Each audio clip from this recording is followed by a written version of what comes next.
Hi, everybody. We are lucky enough to be joined today by Medicare Rights Program Coordinator that I'm like stumbling over my words, Rachel Shuman, who is going to be discussing coverage of gynecologic cancer under Medicare. In this virtual presentation, you will learn about Medicare coverage of gynecologic cancer services and the differences between original Medicare and Medicare Advantage. In addition, you'll learn about access to mental health services through Medicare. So thank you so much for joining us today. We are very lucky to have you. I think Medicare Rights is my go-to resource for any question related to Medicare. So thank you so much again. Rachel, if anyone has questions, should they write them in the chat? Is that okay? Yeah, that's totally okay. If you could just keep an eye on the chat because it's hard to monitor the presentation and the chat at the same time, but I'm happy to answer questions as we go through. We're on the smaller side, so I think we can, we can definitely make time for questions. So perfect. Thank you so much. All right. Well, thank you so much to Mount Sinai and Women to Woman for having me here today. As Jillian said, my name is Rachel Shuman. I'm a program coordinator at the Medicare Rights Center. As some of you may know, we are a nonprofit consumer service organization that works to ensure affordable health care for older adults and people with disabilities. We have a national consumer helpline, which I'll talk about. We also do, community presentations like this one, and we have a policy team that, takes what we learn from Medicare beneficiaries and, tries to, bring about real change in the Medicare program. But as Jillian said, I'm going to be talking about some Medicare basics, and then I'm also going to be discussing coverage of gynecological cancer and also mental health, since I know that, mental health is also an aspect of this group. So yeah, let's get started. So again, we're going to discuss the differences between original Medicare and Medicare Advantage. We are going to discuss provider and network concerns. We're going to kind of give an overview of Medicare coverage of gynecological cancer services and also an overview of mental health services. And as Jillian said, you can feel free to put your questions in the chat and she will, let me know if questions are coming in. So I think the one main confusing part of Medicare, though there's unfortunately there's a couple of confusing things, but one of the confusing things for folks and for me when I started this work was that Medicare has different parts, and it's hospital, outpatient, they're all split up into these different parts. So Part A covers hospital and inpatient benefits. Part B covers doctor and outpatient benefits. And Part D is Medicare's prescription drug benefit. Now, when we say hospital inpatient, this is strictly if you are admitted as an inpatient to the hospital. So if you're getting hospital outpatient services, that would be covered under Medicare Part B. And we can talk a little bit more about specific services, because I know that can be a confusion. So when you become eligible for Medicare, you have a choice. You can go through the traditional program that's through the government called Original Medicare, or you can choose something called the Medicare Advantage plan. Sometimes you might hear the terms managed care. When we say managed care, what we're talking about is that there's a private insurance company involved in managing your health insurance. So we're going to talk a little bit about the differences between the two and just kind of some things to keep in mind. But basics, original Medicare includes Parts A and Part B. And Part D prescription drugs are are offered through a standalone prescription drug plan. So any of you who are eligible for Medicare, you should have gotten a red, white, and blue card in the mail once you signed up. And if you have both parts, it should say Part A with a start date and Part B with a start date. If you decide to choose a Medicare Advantage plan, these are offered through private health insurance companies that contract with the federal government. Typically, these plans offer Parts A, B, and Part D under one single plan. And it's not technically a separate benefit. So if you have Medicare, you'll still have your original Medicare card. And if you disenroll from your Medicare Advantage plan, it doesn't mean that you're losing your Medicare. You still have Medicare. It's just no longer managed by that specific company. Okay. So, sorry, was there a question? I heard something. No? Okay. So. Am I bothering you? Oh no, I'm talking to myself because there's one attorney. I don't know where she's. Oh, I think. Yeah. Okay. We just got to make sure that everybody is muted, so we can continue. Okay. So right now, well, not right now, but starting on Sunday, is Medicare open enrollment or something, or sometimes we call it fall open enrollment. So this is from October 15th to December 7th. And this time of year is not for people who are signing up for Medicare for the first time.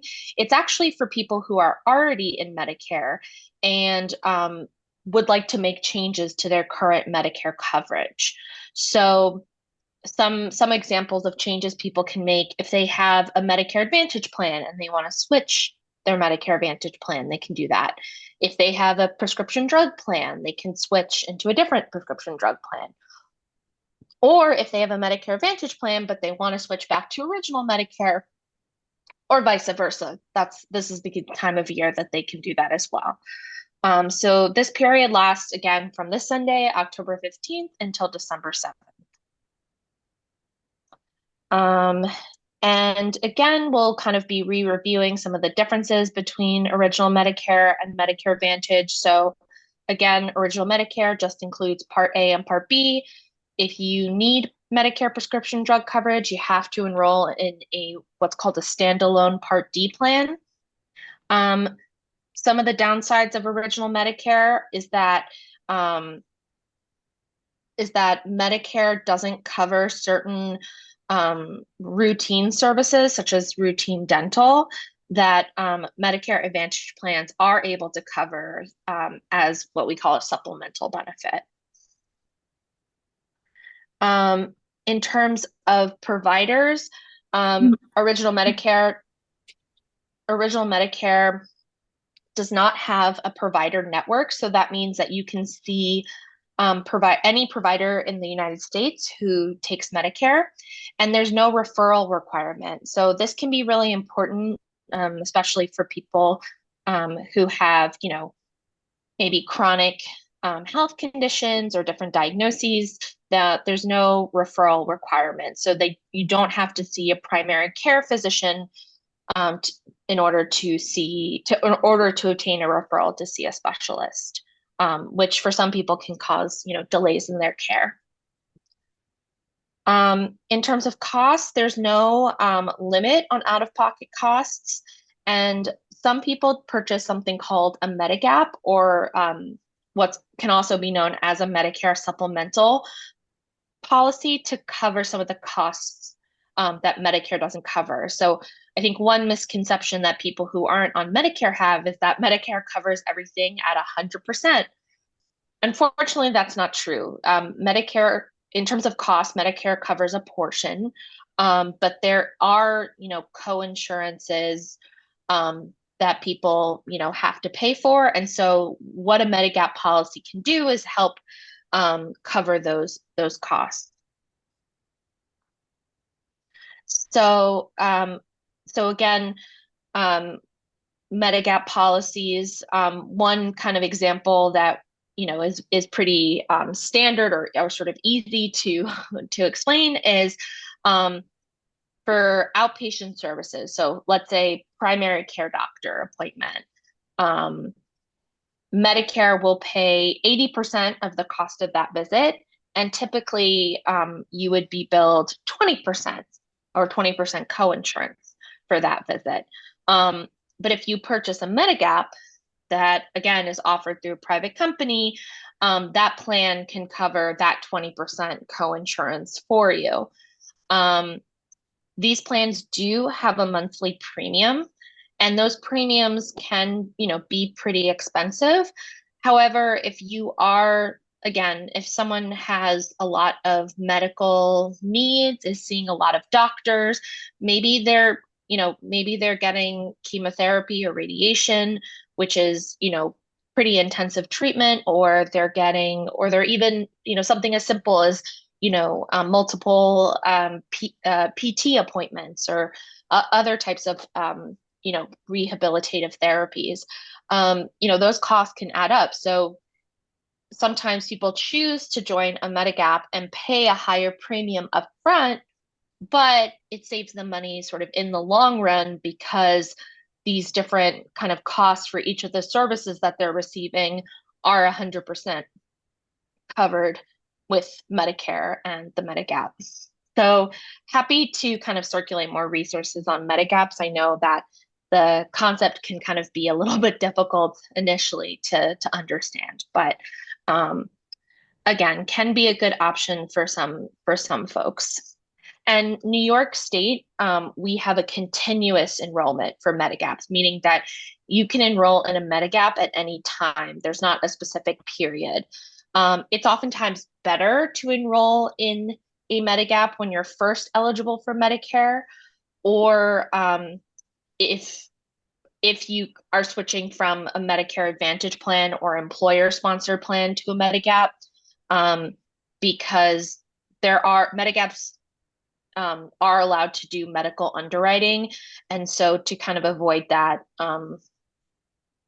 either signing up when you're first eligible or kind of doing it as soon as you disenroll or, switch from another form of coverage is typically the best option. Okay, so Medicare Advantage plans. So Medicare Advantage. Rachel, I'm sorry to interrupt you. There isn't any questions in the chat, but I just was curious if there was anything. I feel like there's so much information that if there was anything now, if anyone wanted to ask before moving on. Yeah, sure. Happy to take questions in the chat. Okay, sorry to interrupt you. Oh, no, that's fine. And of course, like if any terms or words are unfamiliar to people, like even just, hey, what does that mean? is totally a legitimate question. There's no stupid questions here or too simple of a question. We are used to answering questions on a daily basis, and we're happy to do it because we know how unfortunately complicated health insurance can be. Okay, so with Medicare Advantage, again, it usually these plans offer or manage Part A, Part B, and Part D benefits under one private insurance plan. And the rules say that Medicare Advantage plans must offer the same benefits as original Medicare, but the main difference is that they can charge different costs or have different coverage restrictions. So what does that actually mean? What that means is, we talked about before, like the co-insurance, right? So that for outpatient services, Medicare covers 80% of the cost and you get charged 20%. That's true for any outpatient service. Whereas if you have a Medicare Advantage plan, they might have different costs. So like if you go to your doctor, for example, if you go to your doctor, one plan might have a primary care visit copay as $20, and another plan might have it as $5. Another plan might charge, $25 for a specialist visit, while another plan might charge $50. And so these plans are allowed to set, their costs.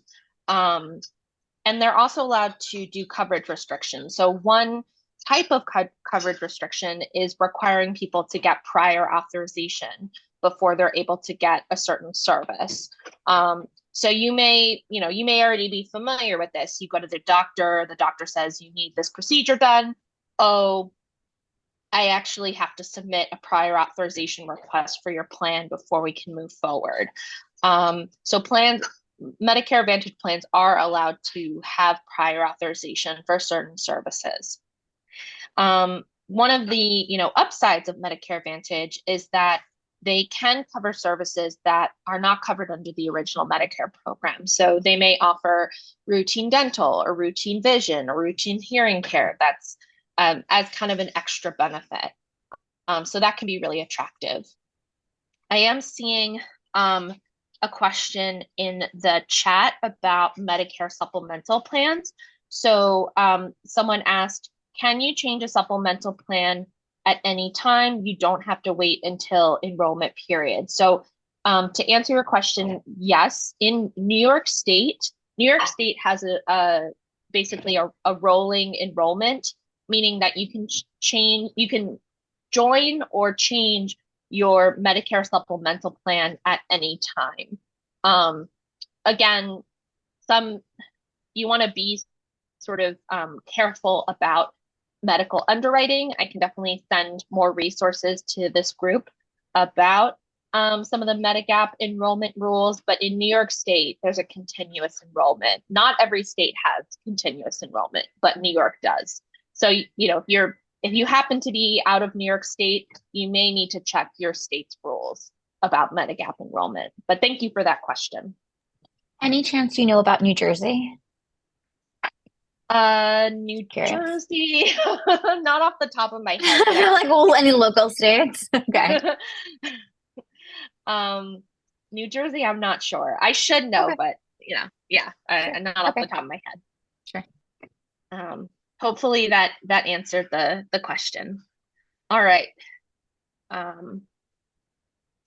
So in terms of access to providers, Medicare Advantage plans can require people to see in-network providers in order to receive covered care. So in order for the care to even be covered or to be covered at the lowest cost. They may, again, require a referral from a primary care doctor in order to see a specialist. And here's just kind of a little bit a comparison side by side of just kind of cost to expect. So if you have original Medicare, you typically don't have a monthly premium for Part A if you qualify for Social Security retirement, even if you're not collecting yet. Or you qualify for Social Security disability. The Part B premium, the standard premium this year is $164.90. So that's the standard. And then in terms of Medicare Advantage plans, you still, owe the original Medicare premiums, but the plan may charge you an additional monthly premium, either for on the health side or under the prescription drug side. In terms of, annual costs, original Medicare does have, deductibles for both Part A and Part B. For Medicare Advantage plans, they can, deductibles can vary. And Medicare Advantage plans do have a maximum out-of-pocket limit. So this year, that limit is $8,300. So what that means is if your out-of-pocket costs hit that number, then the plan has to cover whatever other services you need for the rest of the year. The plan has to cover that at 100% once you reach that out-of-pocket limit. Most people don't reach that limit, but if you do have a lot of hospitalizations or complicated treatments that you're receiving, it's possible that you could reach that maximum out-of-pocket. Rachel, someone sent me a private question, okay. And it's, are you subject to pre-existing condition rules when getting a Medicare supplemental plan? Yes, I should have used that term. When I was talking about medical underwriting, that's exactly what I was referring to. So, um, Medicare supplemental plans are allowed to impose what's called a pre-existing condition waiting period. And so to avoid that, you either want to join a Medigap when you're first eligible for Medicare, or if you have a Medicare Advantage plan and you switch to a Medigap right away and without any sort of delay. It's like the rules are very, very specific. It's like you can't have 63 days without sort of credible coverage. If you do, then the Medigap plan may kind of impose this waiting period. And so what that means is they can refuse to cover services that are related to your pre-existing conditions. So an example of something that happened recently, I was talking to actually an advocate reached out to me about a client they were working with who was telling them that their Medigap was refusing to cover their mental health care. And the advocate said to me, well, this has to be illegal. This has to be wrong.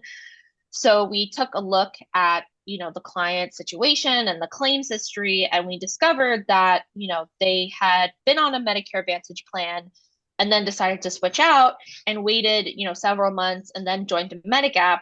And so the reason that the Medigap was not covering, the cost for the mental health care is because he had a pre-existing mental health condition, and the plan was imposing a pre-existing condition waiting period. These waiting periods can be about up to 6 months. It depends on the plan. So again, if people have specific questions, I'm happy to discuss further offline with, you, Jillian, or with, folks individually who have questions about that. Thank you. Yeah, sure thing. Okay, so side-by-side costs, I think you guys, got most of what was on this chart. So now we're going to get to gynecological cancer services. Let me just check how we're doing on time. I think we're doing good. We have another 30 minutes or so. So let's dive in. So generally, Medicare covers health care services that are medically necessary. And, because we have such a short time together, I can't, cover every single service. So, again, if you have questions, usually speaking to your doctor is the first step. And then if your doctor isn't sure about how Medicare covers a specific service or procedure, then we're happy to kind of investigate it on your behalf. So again, these are very general guidelines that we're going to be reviewing. So as we discussed, Part A covers inpatient care. So that means you have to be admitted as an inpatient. Sometimes Part A will cover cost of clinical research studies while you're in hospital inpatient. Part A services also include if you need skilled nursing facility care after a hospitalization.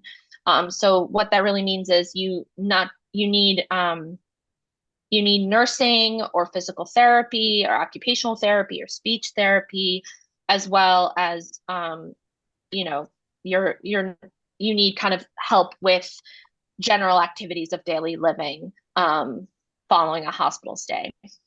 Medicare Part A can also cover home health care and can cover hospice care or palliative care. Part B covers doctor's visits, outpatient surgery. So again, this is kind of where I was sort of referring to before, where you may get surgeries or services or procedures that are in the hospital, but it's on an outpatient basis. And again, the reason why this matters is because it can affect how much it can cost, and how Medicare covers the service is important. So radiation treatments at an outpatient clinic, many chemotherapy drugs that are administered through basically that are injected at a doctor's office or a clinic, some oral chemotherapy treatments, and some costs of clinical research studies if the studies are taking place at an outpatient setting. And again, some more services, preventative services, diagnostic lab tests, non-lab tests, home health care, outpatient physical, speech, and occupational therapy, and some durable medical equipment. So for pap smears, pelvic exams, and physical breast exams. So Medicare Part B covers these services once every 24 months. However, you may be eligible for these screenings every 12 months if you are at a high risk of cervical or vaginal cancer, or if you are of childbearing age and have had an abnormal pap smear in the last 36 months. Excuse me.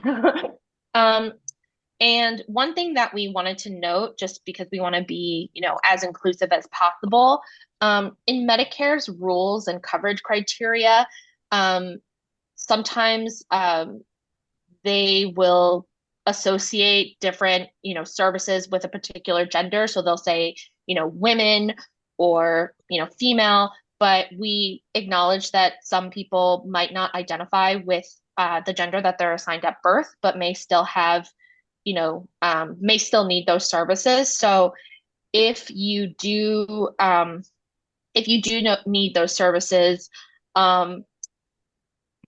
basically you can still get these services covered through Medicare, regardless of your gender marker on your Social Security record, as long as the screening is appropriate for you. So we just wanted to mention that. So preventative services. So a service is preventative, is considered preventative if you have had no prior symptoms, and it's, again, to prevent illness, detect medical conditions, and keep people healthy. So, we're going to discuss the difference between preventative and diagnostic. The reason why it's important is preventative care is usually covered at 100%. So usually there's no cost under Medicare, whereas diagnostic services can have a cost. And sometimes we get questions on our helpline where people think that they've gone to the doctors for kind of an annual visit or preventative health visit, and then they end up getting a bill and they don't understand why. So this sort of part of the presentation is meant to kind of help people understand, the differences, and hopefully it would be, it's helpful to this group. Can I just interrupt you, Rachel? So I got a follow-up message from the person that asked about the Medicare supplemental plan. So what they wrote was, to clarify, I'm not on Medicare yet. My current plan covers my care. Would that mean?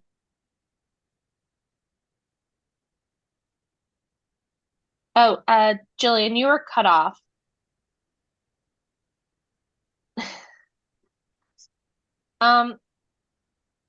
Can folks give me a thumbs up if they can still hear me?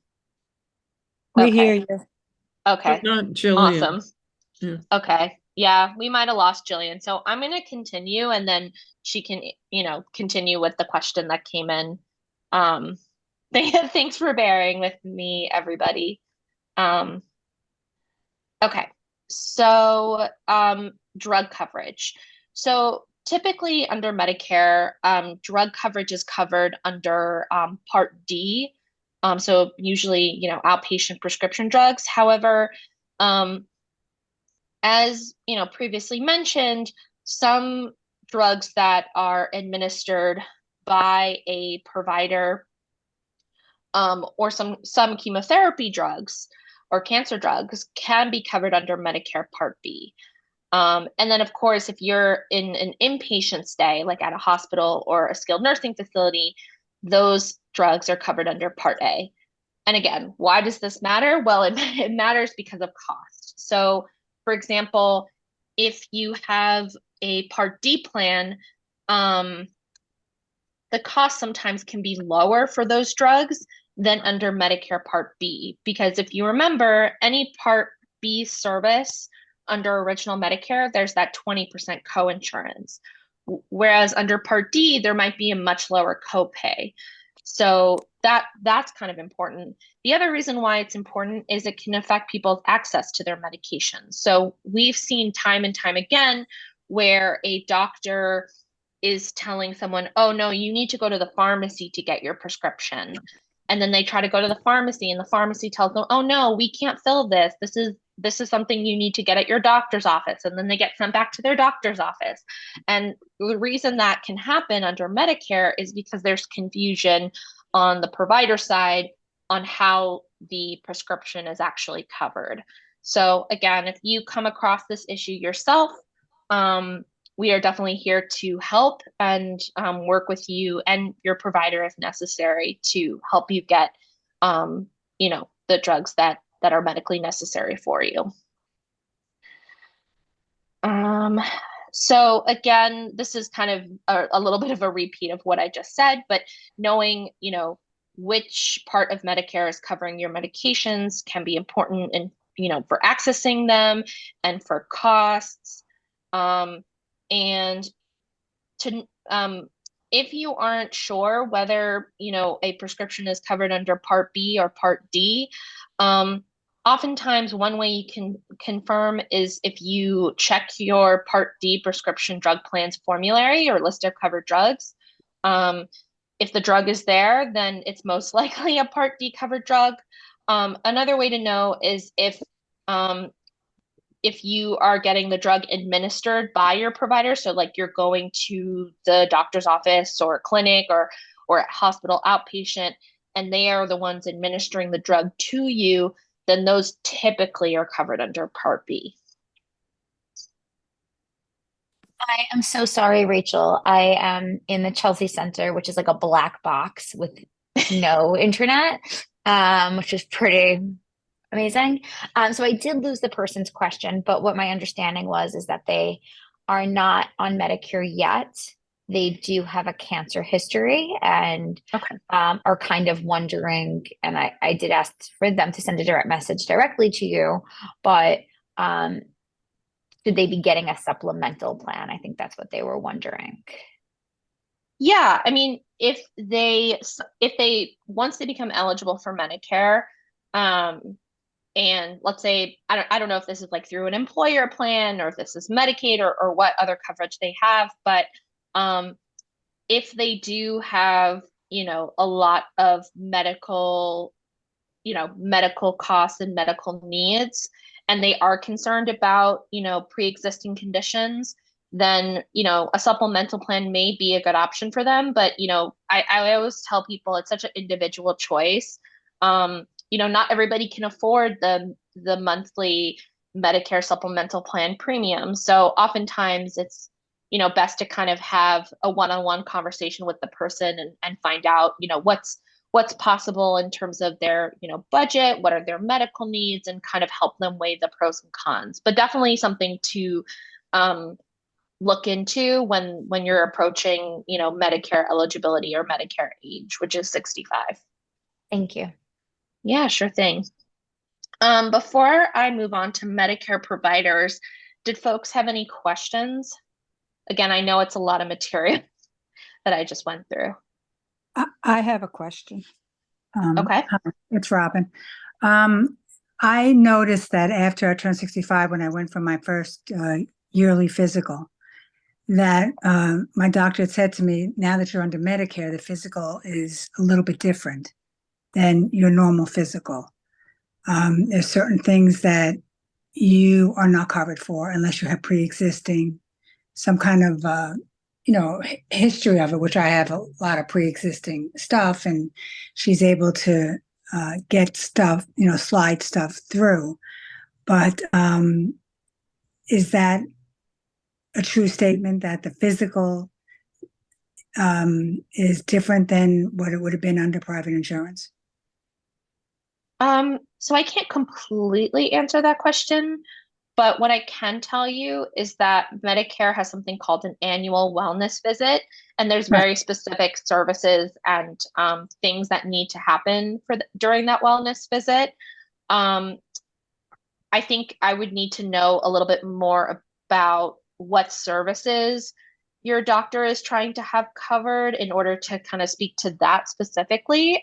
You're welcome to message me. I don't want to, of course, that's, No. It would be like an yeah. EKG. It would be, if I wanted my thyroid checked, but an EKG, I have a reason to get it done, but she doesn't do it every year I guess, for Okay. insurance reasons. And my thyroid, she doesn't check yearly as she used to check because there's no reason for in my Yeah. history. Yeah, so I So, think that kind of I think goes back to the discussion we were having about like preventative versus diagnostic, and that, Medicare kind of classifies certain things as preventative and certain things as diagnostic. And if you don't have a prior history and your doctor wants to, order some tests, Medicare may not cover those if you don't have, a prior medical history or a documented risk for that, for whatever that diagnostic test is screening for. So that could be the case, whereas maybe the private insurance you were under didn't have those same requirements. So that's definitely possible. I think, you know, not to kind of, go into my own opinion, but I think there's a lot of concern from the government about, fraud and waste in the Medicare program and in the Medicaid program as well. And so I think in some cases, and again, my own opinion, there's been a bit of an overcorrection where, they're so worried about, waste and fraud that, they kind of impose some of these limits that maybe are a little bit like too strict in some cases. So there ends up being a lot of I think tension between medical providers who are trying to provide quality of care to their patients, and then, the different Medicare Advantage plans or original Medicare not covering the full, expansive services that doctors want to be able to provide. So I hope that answers your question somewhat. do I have time to ask one follow-up, Jillian? One quick follow-up question? Jillian, you there? Yes, that's up to Rachel. Okay, Rachel, is it okay if I ask one more question? I don't want to take away from Yeah, you. sure. No, that's okay. That's okay. So how much is our responsibility to be aware of the blood work that's done? Say you go to a doctor and they ordered a metabolic panel in the month of October. And then, that's normal. And then you have another doctor's appointment, a different doctor's appointment, and they order a metabolic panel. How much is it my responsibility to give the next doctor the last metabolic panel, or is it covered every time they order that test? Ooh, that's a good question. I believe there's like something in the rules about beneficiary financial responsibility like when it comes to things like that. Um, I don't want to answer exactly because I don't want to be wrong, but I can follow up after this presentation and provide some more information to Jillian, and she can circulate that or send it to you directly. Thank you. Thank you. Yeah, sure.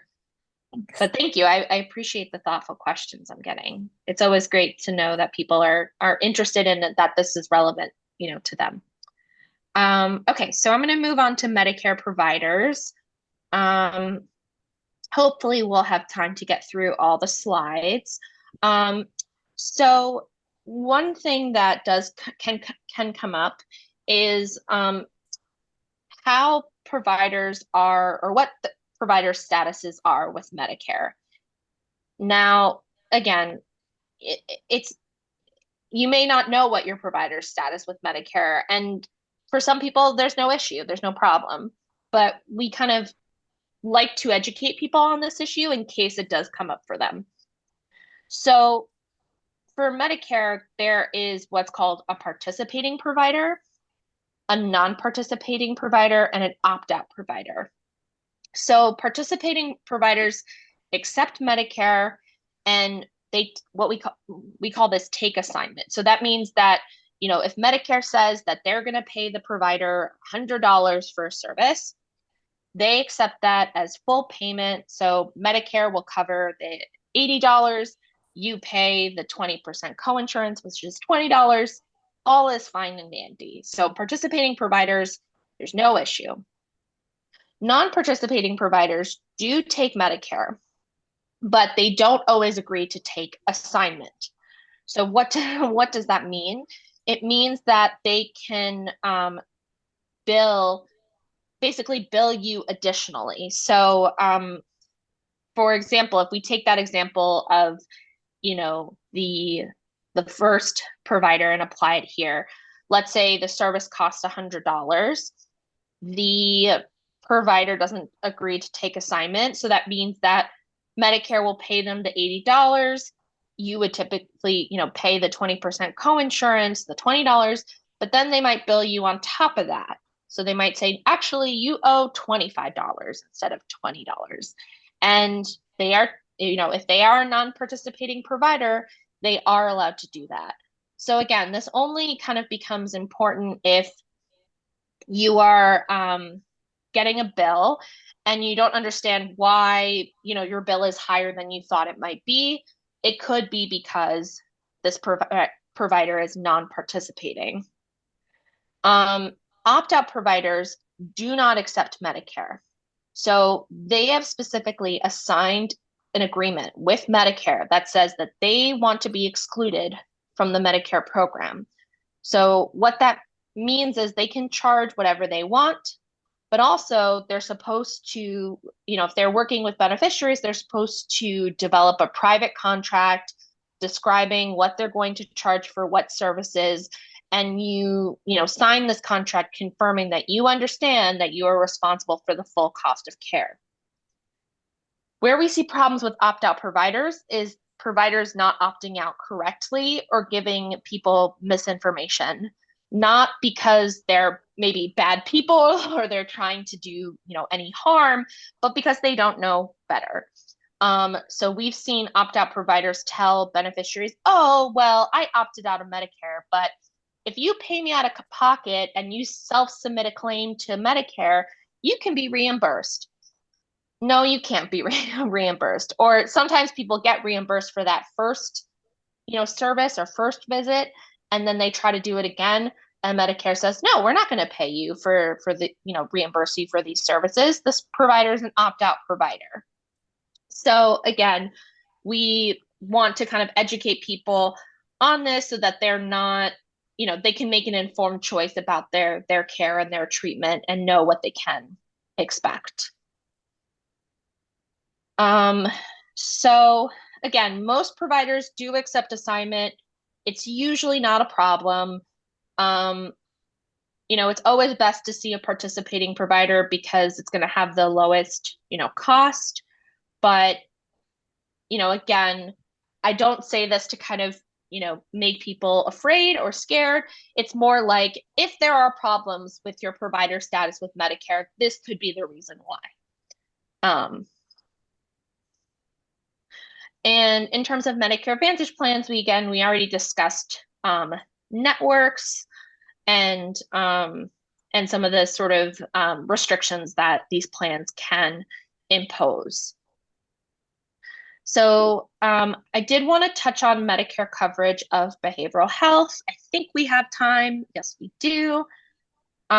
So in terms of behavioral health, just quickly, you know, Part A covers psychiatric hospital care, either in a psychiatric hospital or in a general hospital. Part B covers individual and group therapy. It also covers annual depression screenings in a primary care setting, substance use disorder treatment, partial hospitalization, different activity therapies, and family counseling.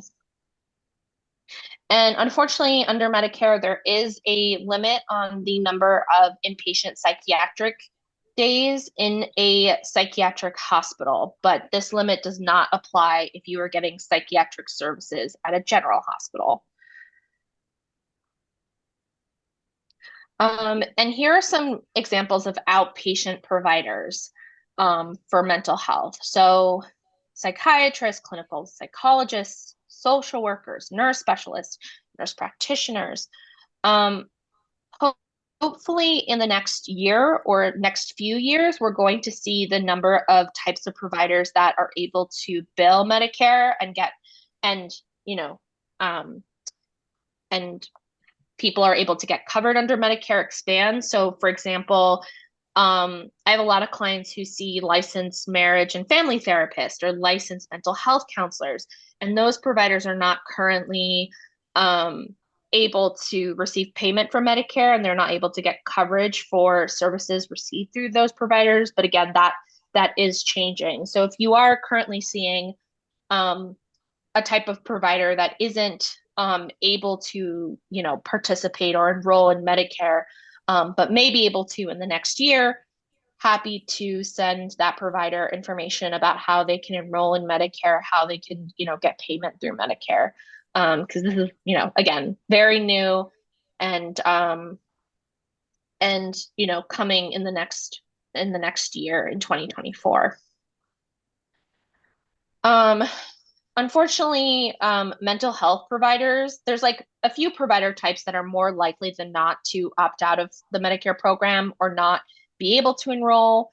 And mental health providers are a huge set of professionals that tend to opt out, especially psychiatrists or different types of clinicians. So if you want to search for a provider and confirm if they've opted out, you can search on Medicare.gov. There's a link.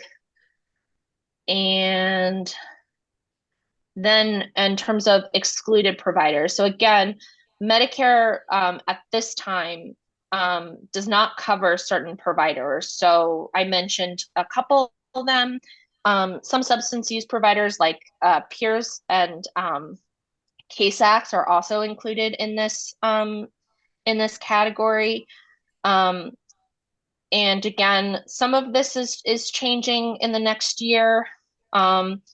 So if you have kind of more questions about that, we can talk offline because I have a limited amount of time today. But just know that if you receive care from a provider who isn't eligible to enroll in Medicare or has opted out of Medicare, you may be responsible for the full cost of care.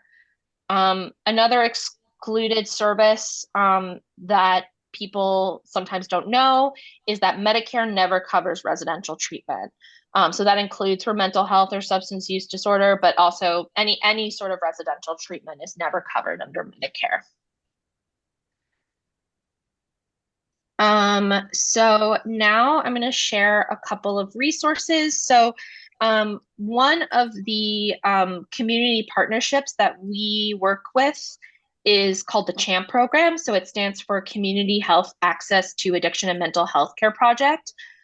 So this program is in New York State, and it is for anyone. So it's not just for people who are on Medicare. If you have employer insurance, if you have private insurance, if you have Medicaid, if you're uninsured, and you need help accessing mental health or substance use disorder treatment, like you can't afford it, or your insurance isn't covering it, CHAMP may be able to help. So I work as the Medicare specialist on CHAMP. So basically any CHAMP helpline call that is about Medicare gets forwarded to me. So I'm happy to answer any questions about the CHAMP program or about Medicare and mental health coverage or substance use disorder coverage. It's a, you know, again, it's a very complex topic, and we are doing a lot of work on the policy side to try to expand Medicare's coverage of these critical services. So I have the number for the CHAMP helpline, which is 888-614-5400. So that's the CHAMP helpline. And, again, anyone can call the CHIMP helpline for assistance. And then I also wanted to plug our helpline. So again, the Medicare Rights Center, we have our own helpline that operates Monday through Friday. We take calls from all over the United States. We do have, expertise and, specialization in New York State, since that's primarily where we're based. And that phone number is 1-800-333-4114. Again, that phone number is 1-800-333-4114.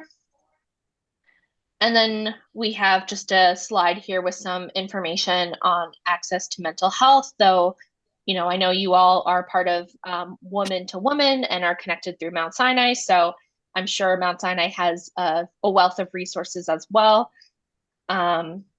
But here are some of the national and New York State and New York City based resources. And then here is, so the link that we have first is actually Medicare's coverage database. So it's not the most consumer friendly, but you can always share it with your provider. It's a way to look up how certain services or items are covered under Medicare and what the rules are. And then we just wanted to include, in case it was helpful, the New York State Cancer Services Program and the City Bar Justice Center's Cancer Advocacy Project for any kind of legal assistance. And I believe that is my presentation. And I ended just on time. Exactly on time. Thank you so much, Rachel. I can't explain more how wonderful Medicare Rights is. As a social worker, I have given your number so many times. So thank you. I know this is just like a snapshot of information about Medicare. So I hope that everybody did take down the information for Medicare Rights for you to reach out directly with your personal questions that you might have. And I think that's it. So thank you so very much, Rachel. Thank you. Have a great rest of the day. I wish I could stay longer. Thank you. I do too. Right. Thank you so very much. And thank you for allowing us to record today. Going off already. This will be really helpful for everybody.